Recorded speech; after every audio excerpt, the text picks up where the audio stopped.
Hello guys, आज हम अपना HSC CAT का कंप्लीट प्रैक्टिस सेट कर रहे हैं जिसमें हमारे 100 क्वेश्चन है। ठीक है, इसके मैंने जो 50 क्वेश्चन तक है 50 क्वेश्चन तक है जो हमारे सोल्व हो चुके थे, 50 क्वेश्चन तक हमने कर लिए थे। आज हम अपना क्वेश्चन नंबर 51 से स्टार्ट करेंगे। क्वेश्चन नंबर 51 में क्या दे रखा है, निम्नलिखित में से कौन सा जिला है जो सूती वस्त्र उद्योग के लिए प्रसिद्ध है? रोहतक है, जींद है, भिवानी है या फिर गुरुग्राम है? तो जो सूती वस्त्र उद्योग के लिए जो फेमस है वो कौन सा है? हमारा ऑप्शन नंबर सी भिवानी हो जाएगा। उसके बाद नेक्स्ट है 52 है, निम्नलिखित में किन्हें ईमेल के लाभ माना जाता है? कि जो ईमेल की जो भी एडवांटेज होती है वे कौन से हैं, जो बेनिफिट है वे कौन से हैं? फर्स्ट है सुविधा डिलीवरी की, फर्स्ट क्या सुविधा है। सेकंड है डिलीवरी की स्पीड, जनरलिटी और रियल और रिलायबिलिटी। जो सेकंड ऑप्शन दे रखे ये प्रिंटेबल है, ग्लोबल है और एक्सपेंसिव है। सी है ग्लोबल है, सुविधा है और माइक्रोसॉफ्ट ओन्ड है। उसके बाद डी है स्लो डिलीवरी है, रिलायबल है, ग्लोबल और इनएक्सपीरियंस है। तो यहाँ पे जो भी हमारा आंसर हो जाएगा वो ऑप्शन नंबर ए हो जाएगा, यानी ईमेल भेजने से हमें सुविधा मिलती है। डिलीवरी है इसकी जो भी है वो यानी स्पीडली होती है। ठीक है, यहाँ पे कौन सा हो जाएगा? हमारा ऑप्शन नंबर ए हो जाएगा। उसके बाद नेक्स्ट दे रखा है हमारा, ये हमारा मैथ का क्वेश्चन दे रखा है 53 दे रखा है। यहाँ पे क्या रखा है, यदि a इक्वल टू में b का 4/5 दे रखा है। जो a की वैल्यू दे रखी है b का मतलब क्या होता है, मल्टीप्लाई b इंटू 4/5 दे रखे थे, तथा b इक्वल टू c का 5/2 दे रखा है। तो आपको a/c का अनुपात निकालना है। ठीक है, तो इस क्वेश्चन को हम कैसे निकालेंगे?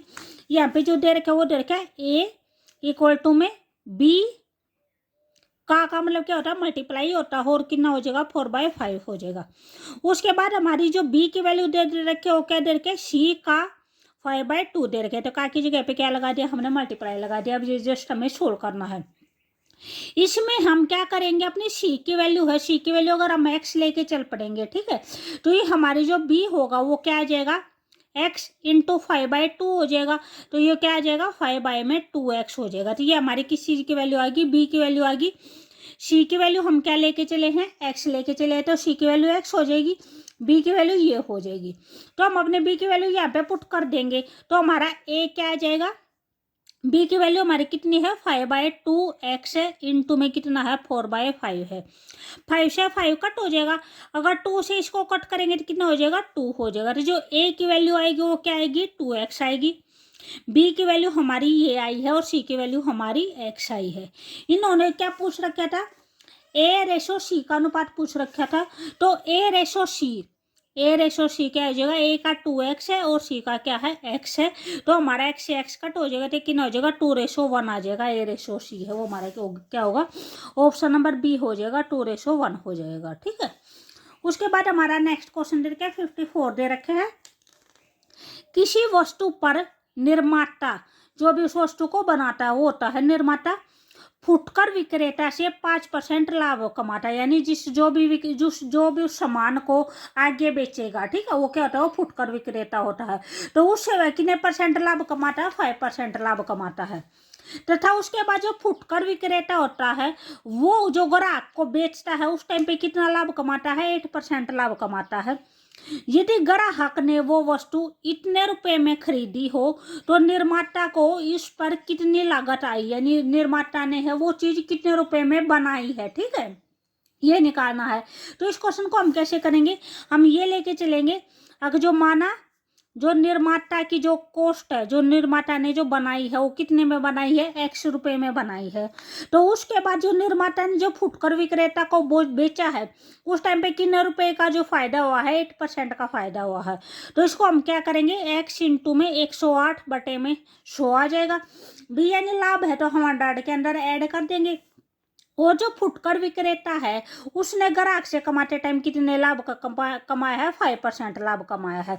तो ये कितना हो जाएगा, 105/100 हो जाएगा। और जो यहाँ पे कॉस्ट दे रखी है, अगर जो ग्राहक ने जो वस्तु खरीदे वो कितने रुपए में खरीदे, इतने रुपए में खरीदे, तो ये क्या हो जाएगा, इक्वल टू में हो जाएगा 283.50 हो जाएगा। ठीक है, यहाँ से हमें क्या करना है, अपने x की वैल्यू फाइंड आउट करनी है। तो ये क्या होगा, ये साइड से ले जाएगा, x हमारा यहाँ पे आ जाएगा।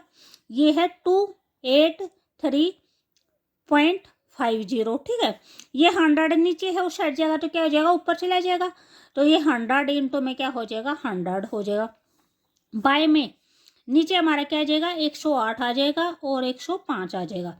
यहाँ पे हमारे 2 डिजिट के बाद पॉइंट है, अगर इस पॉइंट को हटाएंगे तो कितना आ जाएगा, हमारा नीचे 100 आ जाएगा। 100 से हमारा 100 कट जाएगा, ठीक है। उसके बाद अगर इसको हम ये इस कंप्लीट को अगर हम कट करेंगे तो यहाँ पे हमारा आंसर कितना आ जाएगा, 250 रुपीज आ जाएगा, ठीक है। इसको आप यहाँ पे कट करके देख लेना। तो यहाँ पे जो भी हमारा आंसर है, जो भी हमारा ऑप्शन है वो कौन सा हो जाएगा, ऑप्शन नंबर डी हो जाएगा, 250 रुपीज हो जाएगा, ठीक है। उसके बाद नेक्स्ट क्वेश्चन है, क्वेश्चन नंबर 55 है। राजीव गांधी तापीय ऊर्जा स्टेशन डैश में स्थित है, कहाँ पे स्थित है, बी कलायत में है, पुंडरी में है, बहादुरगढ़ में है या फिर खेदर में है। तो ये कहाँ पे है, ये क्वेश्चन पहले भी आया था, जो इसके पहले वाला प्रैक्टिस सेट करवाया था उसमें भी आया था। तो ये हमारा कहाँ पे, ये हमारा हिसार के अंदर जगह पड़ती है, खेदर वहाँ पे है। और जो इसकी जो अक्षमता है वो कितनी है, 1200 मेगावाट इसकी अक्षमता है। उसके बाद नेक्स्ट है 56 है। कंप्यूटर में सूचना के प्रत्येक करैक्टर के लिए कितने बिटों का इस्तेमाल किया जाता है। जो एक करैक्टर होता है वो स्टोर करने के लिए, स्टोर होने के लिए कितने बिट का यूज होता है, यहाँ पे ये पूछ रखा। फर्स्ट ऑप्शन है 4 बिट का, 8 बिट का, 12 बिट का या फिर 16 बिट का। तो यहाँ पे हमारा आंसर कौन सा हो जाएगा, ऑप्शन नंबर बी हो जाएगा, 8 बिट का। जो एक करैक्टर होता है वो 1 बाइट के अंदर स्टोर होता है, जो 1 बाइट होता है वो 8 बिट के इक्वल होता है, ठीक है। नेक्स्ट है 57 है। डॉक्टरों द्वारा प्रयोग किए जाने वाला स्टेथोस्कोप किस सिद्धांत पर कार्य करता है, ध्वनि का व्यतिकरण, ध्वनि का परावर्तन, ध्वनि का अपवर्तन या फिर ध्वनि का अध्यारोपण। तो यहाँ पे हमारा कौन सा आंसर होगा, ऑप्शन नंबर बी हो जाएगा, ध्वनि का परावर्तन। जो स्टेथोस्कोप के अंदर होते हैं, जो ध्वनि होते हैं वो बार बार रिफ्लेक्शन होकर जब कानों तक पहुंचती है, ठीक है, तो इसमें इसलिए ध्वनि का परावर्तन हो जाएगा। उसके बाद नेक्स्ट है 58 है।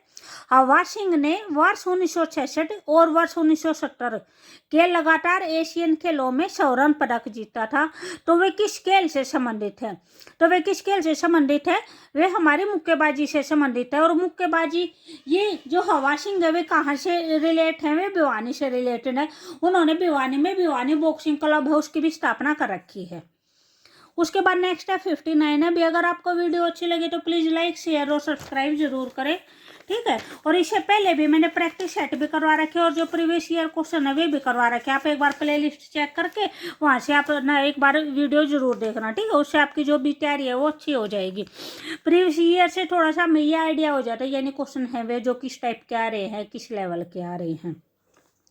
यहाँ पे देख के ई है वो ए का पिता है, ठीक है। तो ई बोल रखा है ए का पिता, तो जो ई है ई को ऊपर लिखेंगे और जो ए है ए को नीचे लिखेंगे। ई पिता है, मेल है तो पॉजिटिव लगा देंगे, फीमेल होगा तो नेगेटिव लगा देंगे। उसके बाद दे रखा है जो डी है वो बी की पुत्री है, ठीक है। यहाँ पे डी बोल रखा है, डी है वो बी की पुत्री है। जो पिता डी है वो बी की पुत्री है, तो यहाँ पे बी आ जाएगा, ठीक है। और डी पुत्री बोल रखा है तो ये क्या हो जाएगा, ये नेगेटिव हो जाएगा। जो पिता होता है या माता होता है उसको ऊपर लिखते हैं, बेटा बेटी को नीचे लिखते हैं। तो यहाँ पे डी बी की पुत्री होगी। उसके बाद क्या रखा है, ई है वो सी का चाचा है, ठीक है। जो ई है वो क्या दे रखा है, सी का चाचा दे रखा है, ठीक है। उसके बाद है सी है वो बी का पुत्र है। सी यहाँ पे किसका पुत्र बोल रखा है, बी का पुत्र बोल रखा है, बी का पुत्र बोल रखा है, तो ये पॉजिटिव हो जाएगा। और ये अगर इसका पुत्र है तो ये इसका क्या हो जाएगा, बी पिता होगा, ठीक है। उसके बाद है बी का ई से क्या संबंध है। जो बी ये बोल रखा था कि ये सी है, ये इसका चाचा है, तो जो चाचा होता है वो क्या होता है, यानी भाई। जो भी पिता होता है पिता का भाई होता है, तो अगर ये इसका पिता है तो इस पिता का ये क्या हो जाएगा, भाई हो जाएगा, ठीक है। तो ये दोनों क्या हो जाएंगे, भाई हो जाएंगे। तो इनमें रिलेशन क्या हो जाएगी, भाई की रिलेशन हो जाएगी। तो यहाँ पे पूछ रखा है बी का ई से क्या संबंध है, तो बी का ई से क्या संबंध बताया था, बी भाई का रिलेशन है। तो यहाँ पे जो भी हमारा आंसर होगा वो कौन सा हो जाएगा, ऑप्शन नंबर बी हो जाएगा, भाई। उसके बाद नेक्स्ट है क्वेश्चन नंबर 60 है। डैश एक माइक्रो प्रोसेसर आधारित कंप्यूटर डिवाइस है। ये पर्सनल कंप्यूटर है, मेन फ्रेम सर्वर है, या फिर क्या हो जाएगा वर्क स्टेशन है। तो यहाँ पे जो भी हमारा आंसर होगा वो कौन सा हो जाएगा, पीसी हो जाएगा, पर्सनल कंप्यूटर हो जाएगा। नेक्स्ट क्वेश्चन है 61 क्वेश्चन है, हाल ही में भारत के जो नए नियंत्रक या महालेखा परीक्षक जो सीएजी हैं वे कौन बने हैं। अमित सिन्हा है, के संजय मूर्ति है, राजेंद्र गुप्ता है, या फिर अभिनव राणा है। तो कौन सी हैं, के संजय मूर्ति हैं जो अभी जो सीएजी हैं। नेक्स्ट है हमारा 62 क्वेश्चन है, ये हमारा मैथ का क्वेश्चन है, साधारण ब्याज की किस दर से कोई धन है जो 8 वर्षों में 3 गुना हो जाएगा। ठीक है, तो यहाँ पे हमें क्या निकालनी है, अपनी दर निकालनी है को किस दर से वो 3 गुना हो जाएगा 8 वर्षों में। तो अगर हम ये लेके चले यानी कोई भी राशि है वो कितनी बोल रखी है, 3 गुना बोल रखी है, यानी क्या हो जाएगी 3x हो जाएगी। ठीक है, कितने वर्षों में बोल रखी है, 8 वर्षों में है, ये बोल रखा है। कोई भी धन है विसाधन ब्याज की किस दर से कोई धन, जो धन है वो हम x लेके चल रहे हैं, तो कोई धन 8 वर्षों में 3 गुना हो जाएगा। तो जो x राशि है वो 8 वर्षों में कितनी हो रही है, 3 गुना हो रही है। ठीक है, तो यहाँ पे ये भी बोल रखा है यानी साधारण ब्याज से। तो यहाँ पे जो भी राशि है, यानी पहले हमारे पास क्या राशि थी, x राशि थी, x से ये 3x हुई है, तो इसको हम क्या लिख सकते हैं, x प्लस में 2x लिख सकते हैं। तो यहाँ पे x है, ये हम क्या लेके चले थे, अपना मूलधन लेके चले थे। यहाँ पे भी x क्या है, मूलधन है हमारा, तो ये 2x हमारा क्या बच गया, ये हमारा ब्याज हो गया। ठीक है, तो यहाँ से आपके पास मूलधन भी है, समय भी है और ब्याज भी है, हमें क्या निकालना है, दर निकालना है। ठीक है, तो यहाँ पे जो भी हमारा साधारण ब्याज का फार्मूला होता है वो क्या होता है, मूलधन गुना में दर गुना में समय और बाय में 100 होता है। ठीक है, तो हमें क्या निकालना, अपना दर निकालना है, तो दर को यहाँ पे छोड़ देंगे, इनको साइड लेके जाएंगे, उस साइड लेके जाएंगे तो क्या हो जाएगा, ब्याज हो जाएगा और इनटू में 100 हो जाएगा। बाय में जो मूलधन है और समय है वो क्या आ जाएंगे, नीचे आ जाएंगे, मूलधन इनटू में क्या हो जाएगा, समय हो जाएगा। तो हमारा क्या बन गया, दर का फार्मूला बन गया, यहाँ से हमारी दर निकल जाएगी। तो हमारा जो ब्याज आया था वो कितना आया था, 2x आया था, मूलधन कितना है, x है, तो ब्याज की जगह पे 2x इनटू में 100, बाय में मूलधन कितना है, x है, और समय कितना बोल रखा है, 8 वर्ष बोल रखा है। तो यहाँ पे हमारे क्या आ जाएगी, रेट आ जाएगा, दर आ जाएगा। x से x कट हो गया, 2 से कट करेंगे तो 2 4 जा 8 हो जाएगा, उसके बाद 4 से कट करेंगे तो कितना आ जाएगा, 25% आ जाएगा। तो जो r की वैल्यू आएगी वो कितनी आ जाएगी, 25% आ जाएगी। ठीक है, तो यहाँ पे जो भी हमारा आंसर होगा वो कौन सा हो जाएगा, ऑप्शन नंबर सी हो जाएगा, 25%। उसके बाद देखा 63, तंबाकू में कौन सा रसायन पाया जाता है, कैफीन है, निकोटीन है, थीन है, या इनमें से कोई नहीं। तो जो तंबाकू में हमारा निकोटीन पाया जाता है। ठीक है, और जो चाय में है, जो भी कॉफी है, कॉफी में कैफीन पाया जाता है और चाय में थीन पाया जाता है। ठीक है, नेक्स्ट है 64 है, निम्नलिखित में से पहले कौन सी जो घटना है वो घटी थी, यानी सबसे पहले कौन सी जो घटना थी वो हुई थी। यहाँ पे जो घटना दर के मानव का चंद्रमा पर उतरना, क्लोनिंग द्वारा डोली का पैदा किया जाना, मानव वंश छूटर परियोजना का पूरा होना और एकीकृत चिप का अन्वेषण किया जाना। एकीकृत चिप क्या होती है, इंटीग्रेटेड चिप होती है, जिसको आईसी बोलते हैं। ठीक है, तो यहाँ पे जो घटना सबसे पहले घटी थी, जो काम सबसे पहले हुआ था वो कौन सा हो जाएगा, हमारा ऑप्शन नंबर डी हो जाएगा। यहाँ पे जैसे मैंने ईयर लिख रखे हैं, अब जो मानव है चंद्रमा पर जो सबसे पहले उतरा था वो 1969 में उतरा था। जो सेकंड है, जो क्लोनिंग द्वारा जो डोली बेल है उसका जो पैदा किया गई थी वो कब की गई थी, 1996 में की गई थी। और जो थर्ड दे रखा है वो कब हुआ था, वो 2003 में हुआ था। ठीक है, तो यहाँ पे हमारा आंसर कौन सा हो जाएगा, ऑप्शन नंबर डी हो जाएगा। उसके बाद नेक्स्ट है 65 है, खेलो इंडिया यूथ गेम्स 2005 किस राज्य में 2025 किस राज्य में आयोजित किए जाएंगे, महाराष्ट्र में, हरियाणा में, कर्नाटक में, या फिर बिहार में। तो कहाँ पे किए जाएंगे, बिहार में किए जाएंगे। नेक्स्ट है 66 है, निम्नलिखित में से कौन है जो सर्वाधिक बार हरियाणा विधानसभा के स्पीकर रह चुके हैं, कुलदीप शर्मा है, हरमेंद्र सिंह चड्ढा है, सी ऑप्शन है सतबीर सिंह है, या फिर अशोक कुमार अरोड़ा है। तो जो सर्वाधिक बार जो बी हरियाणा के स्पीकर रह चुके हैं वे कौन है? ऑप्शन नंबर बी हो जाएगा हरमेंद्र सिंह चड्ढा हो जाएगा। ठीक है, नेक्स्ट है 67 है, हरियाणा का काला सोना है वो किसे बोलते हैं? देसी गाय को, मुर्रा भेड़ को, मुर्रा भैंस को, या इनमें से कोई नहीं। तो किसे बोलते हैं? मुर्रा भैंस को बोलते हैं हरियाणा में काला सोना। नेक्स्ट हमारा 68 है, 119 मीटर, 153 मीटर और 204 मीटर लंबे। क्वेश्चन नंबर 68 है, 119 मीटर, 153 मीटर और 204 मीटर लंबे 3 इमारती लकड़ी के टुकड़ों को समान लंबाई के तख्तों में विभाजित करना है। प्रत्येक तख्ते की अधिकतम लंबाई कितनी होगी? ठीक है, तो ये मैंने जो आपको टॉपिक वाइज जो भी सीरीज शुरू कर रखी है उसमें हमारा टॉपिक आया था एचसीएफ का और एलसीएम का। उसमें मैंने बताया था कि आपको अधिकतम से अधिकतम बोले तो आपको एचसीएफ निकालना है, और अगर न्यूनतम बोले तो क्या निकालना है? आपको एलसीएम निकालना है। तो यहाँ पे अगर आप 119 का, 153 का और 204 का क्या करोगे? एलसीएम निकालोगे इसका, ऐसे अलग अलग तीनों का। ठीक है, तो यहाँ पे जो भी तीनों को सिर्फ एक नंबर डिवाइड करता है वो नंबर है 17। ये स्टार्टिंग में 17 से डिवाइड होंगे। ठीक है, उसके बाद ये इनमें कोई भी नंबर ऐसा नहीं है जो कॉमन आता है। ठीक है, तो यहाँ पे जो भी हमारा आंसर आएगा वो क्या आ जाएगा? 17 आ जाएगा, कि जो भी इन तीनों तख्तों को अगर बराबर लंबाई में काटें तो ये 17 मीटर की लंबाई में ही जो इक्वल कटेंगे। ठीक है, तो यहाँ पे हमारा आंसर कौन सा हो जाएगा? ऑप्शन नंबर बी हो जाएगा 17 मीटर।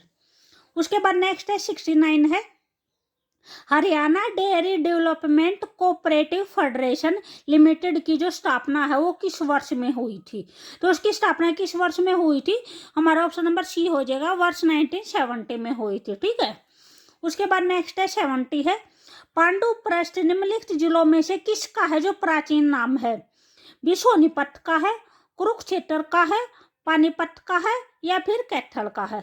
तो जो पांडुप्रस्थ वो किसका नाम है? वो पानीपत का है, सोनीपत का सोनप्रस्थ था नाम। ठीक है, उसके बाद नेक्स्ट है 71 है, निम्न प्रश्न में दिए गए शब्दों को सार्थक क्रम में व्यवस्थित करना है।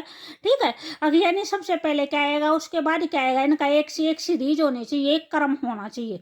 तो यहाँ पे जो दे रखा है नवजात दे रखा है, बालक दे रखा है, शिशु दे रखा है और भूरण दे रखा है। तो यहाँ पे जो हमारा सबसे पहले आएगा वो भूरण आएगा। ठीक है, भूर्ण है, भूर्ण से नवजात बनता है, नवजात के होने के बाद क्या होता है? शिशु होता है, और फिर क्या बनता है? बालक बनता है। तो यहाँ पे 4 1 3 2 ये हो जाएगा। तो ये हमारा कौन सा ऑप्शन है? हमारा ऑप्शन नंबर बी है, 4 1 3 2। उसके बाद नेक्स्ट है क्वेश्चन नंबर 72 है, पवन की गति को मापने वाला उपकरण होता है उसको क्या बोलते हैं? भी आल्टीमीटर बोलते हैं, एनीमोमीटर बोलते हैं, क्रोनोमीटर बोलते हैं, या फिर डोजीमीटर बोलते हैं? तो जो पवन की गति को जो मेजर करता है उसको क्या बोलते हैं? उसको एनीमीटर बोलते हैं। ठीक है, एनीमोमीटर बोलते हैं। जो ऊंचाई को मापता है उसको अल्टीमीटर बोलते हैं। उसके बाद क्रोनोमीटर है, जो जहाज में जो समय को मापता है उसको क्रोनोमीटर बोलते हैं। जो डोजीमीटर दे रखा है ये रेडियो जो धार्मिकता होती है उसको मेजर करता है। ठीक है, उसके बाद नेक्स्ट क्वेश्चन हमारा 73 क्वेश्चन है। भी अगर आपको वीडियो अच्छी लगे तो प्लीज लाइक शेयर और सब्सक्राइब जरूर करें। यहाँ पे दे रखा है हरियाणा का जो रेवाड़ी जिला है भारत में निम्न में से किस उद्योग के लिए प्रसिद्ध है? फर्स्ट ऑप्शन है पीतल के बर्तन का उद्योग, सेकंड है तिल्ला जुट्टी उद्योग, थर्ड है हीरो होंडा मोटरसाइकिल उद्योग, और फोर्थ है उपरोक्त सभी। तो यहाँ पे जो भी हमारा आंसर होगा वो कौन सा हो जाएगा? उपरोक्त सभी हो जाएगा, ऑप्शन नंबर डी हो जाएगा। रेवाड़ी के अंदर ये सभी उद्योग है, इन सभी के लिए फेमस है।